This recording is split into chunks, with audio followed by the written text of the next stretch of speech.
I don't often get this side of the camera, but I do think it's necessary to say a big thank you to the 777 of you that have subscribed to the channel. If you need help, there are services for you. No, seriously, thank you. It's not what I expected when I started this channel. So let's get it up to 1,000, then I can hurt you all with advertisements and annoy you all in other ways. Thank you very much. Give me a thumbs up, like, share and subscribe, and here comes another video. Working to improve the content of these videos all the time, so keep watching. All right, on the bench of doom today we have this is an Aeronca Champ exhaust. This is not something that we maintain regularly. This is a home-built aeroplane, I have to say that. But the exhaust has done its time. There's a there's a hole in there. It had to be cut in half here to get it off the airplane because it won't come apart here. And there's a hole in it here. It's not so good. This is the cabin heat muff here. This is not so good. When you, all right, it's been inspected each year, but when you inspect these things, you need to have a good stab at them and make sure that they ain't rotted from the inside and got a skin of paint, aluminum, whatever this is on the outside, because it's not good. You know, the other thing I noticed is this is some kind of plated material. It may have been stainless. I think it might be stainless originally, but it's coated with it's coated with aluminum, and that bit there is mild steel. So we've got a mixture of stuff. Yeah, that's definitely coated with something there that we don't know what it is. It's the first thing is to get it in bits. I'm going to bead blast around this hole, see just how much sound material is left. It's custom made, it's rather nicely made. All the bends are smooth and it tapers up to here. I have,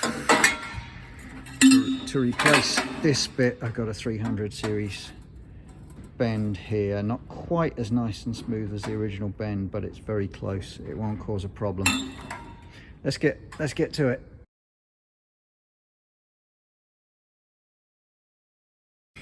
Right, I just sliced through that end, and yeah, the reason it wouldn't come apart is quite common when you have pipes kind of stuck into a void like that. The end gets bigger, and yeah, see, that will go inwards, but it will come out. Okay, with a bit of persuasion. Sometimes that's the only way to get them out. The owner was heaving on that for ages. It didn't shift a millimetre. Saw the end off, twist it in on itself, out it comes. Right, I've cleaned it up where it was cut in half. I'm just going to speed tack it back together so that I can build a little jig. Alright, I got the owner to put some index marks on before he cut it in half to get it off, so I've put some little speed tacks, just little fusion tacks, just to hold it back where it was before. I'm confident that's accurate enough. I don't know why it had this kink in it here. It was welded in the middle of the heat exchanger for a change of angle. Kind of hoping that might not be necessary because there's some twist on this piece. Unless this was pointing to, yeah, I see why it's been done. Maybe this was pointing too far down and ended up below where it needed to be, so I've had to kick this end up. I'd kind of like to do that from here if possible, so that there's no welds inside this muffler. So I think the next thing is to fabric cobble us up a little bench jig and mark out some lengths. Alright, so get some strap clamps and V-blocks.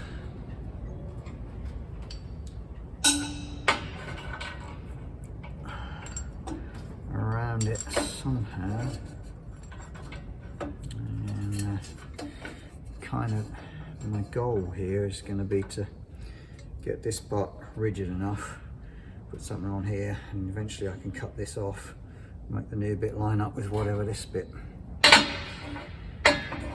needs to line up with.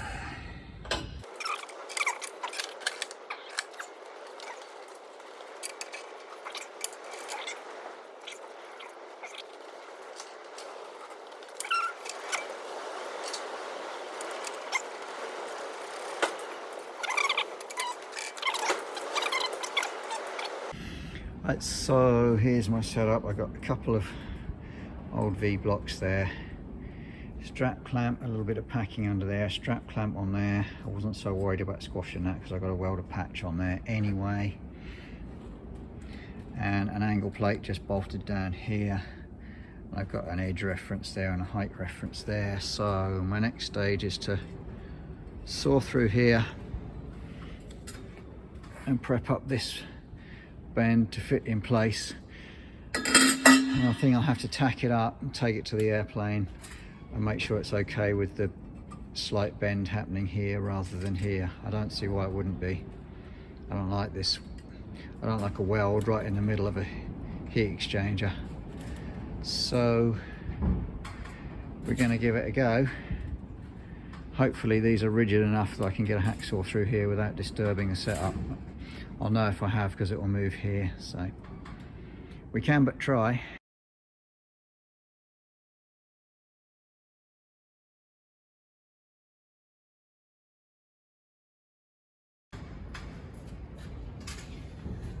Right, I think what I'm going to do is take this measurement here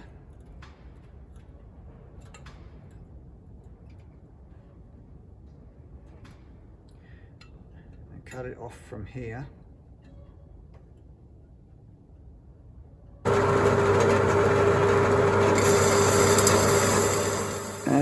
This is my cheap Sealy Chinese hacksaw.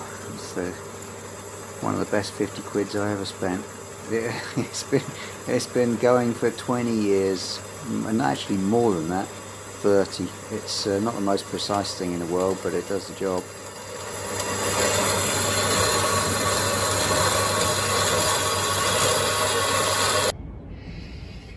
I also need to get this to length, and I'm just going to put the straight edge on here.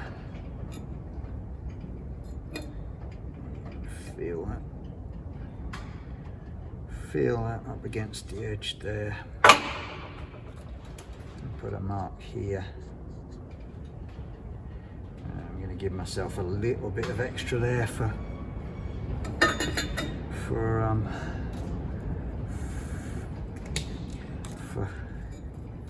messing it up. Yeah, it's looking hopeful. I'll cut this here and I'll be back. Right, so there's my couple of cut bits. If I offer that unsquarely there,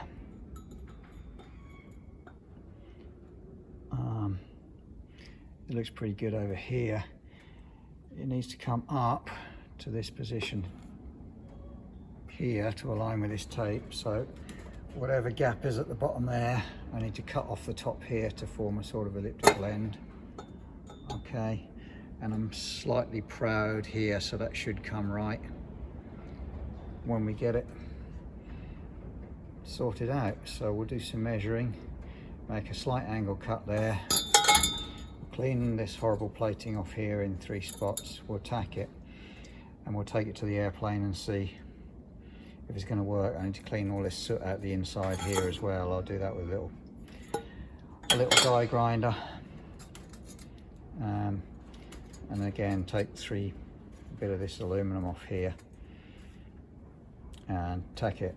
And once it's released from the jig, if it fits the airplane, I can clean this up thoroughly and weld it out, and that's what we'll do for today. Right, I've marked my cut there by measurement with some tape. I'm going through as straight as I can. I'll dress it on the belt sander.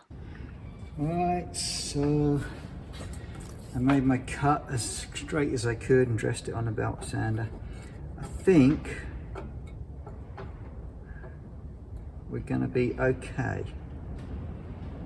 Not absolutely perfect, but we'll tack it we'll clean this, we'll tack it, and we'll take it to the airplane and just see how we look there. I think it's safe to release this from the clamp now. I think we're going to be within acceptable limits. If I had to do another cut or joggle this bend slightly, I could. I think we're going to be well within the range. I don't know how it fitted when it was removed, what clearance there was in various places, so sometimes if you're careful you can end up making things better, you know, improving as you go rather than making things worse, and that's what we hope for.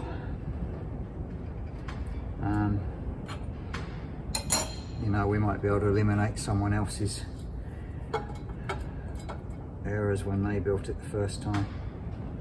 So only thing to do is to tack it and take it to the airplane and see how it fits.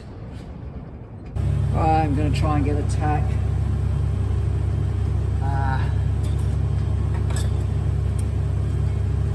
Cleaned it up a little bit. I'm going to try and get a tack on top here and then get it out of the fixture.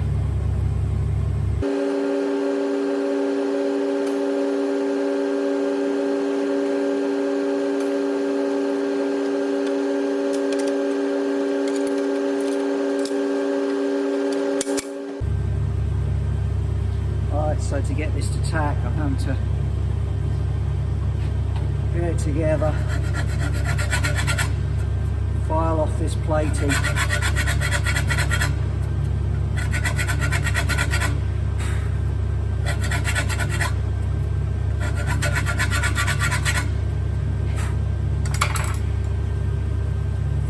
and put a little burst tack on it.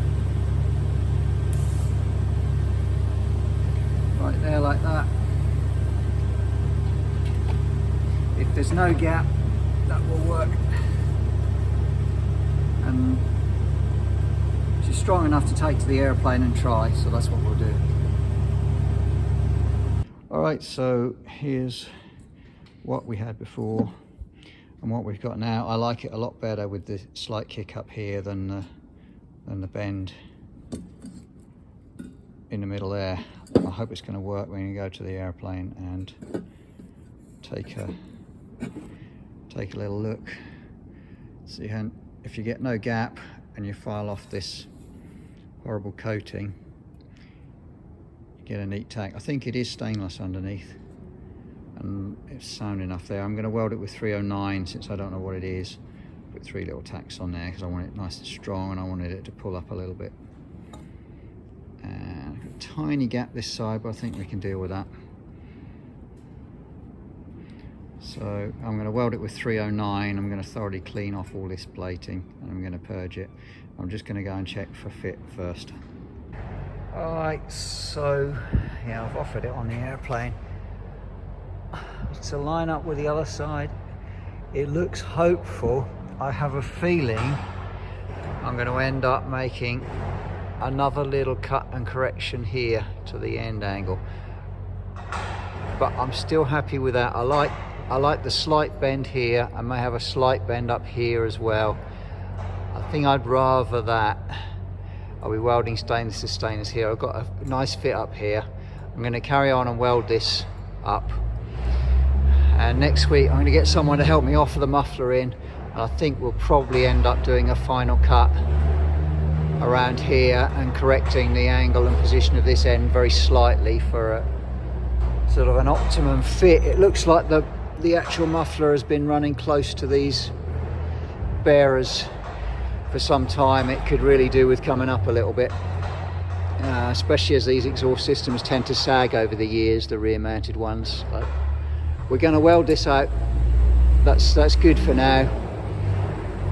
We'll fit it up next week, see if we need to make an adjustment. Alright, so I'm just cleaning that up there, ready for attack, and I'm getting some 309 filler. I noticed when I started filing on the other stuff, the filings are magnetic, so the bit that I'm welding to that is unknown is not 300 series stainless. It probably is mild steel coated with aluminum. So all that aluminum has got to come off, and welding with 309, it works really nicely. It does. I think it's the extra nickel in the 309 kind of sucks up the impurities. It always welds nicely with 309.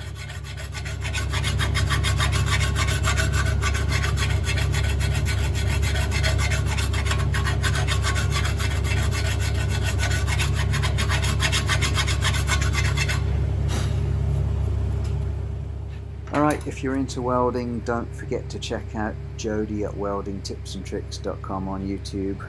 And if you're into welding stainless, just bear in mind, if it's thin, you need to light up and get moving before the heat gets away from you. So I light up, hopefully within a second now. I'm dabbing and stepping out to my next position. And when you have finished at the end of the weld, use plenty of post flow and keep that torch and the shielding gas over the weld and the rod until it's all cooled down. So wait for it, wait for it, wait for it, and done. Alright, the result is not too bad for strange weird metal that we don't know what it is. This, I noticed the swarf from this stuff is magnetic, so this is not stainless. This is 300 series stainless.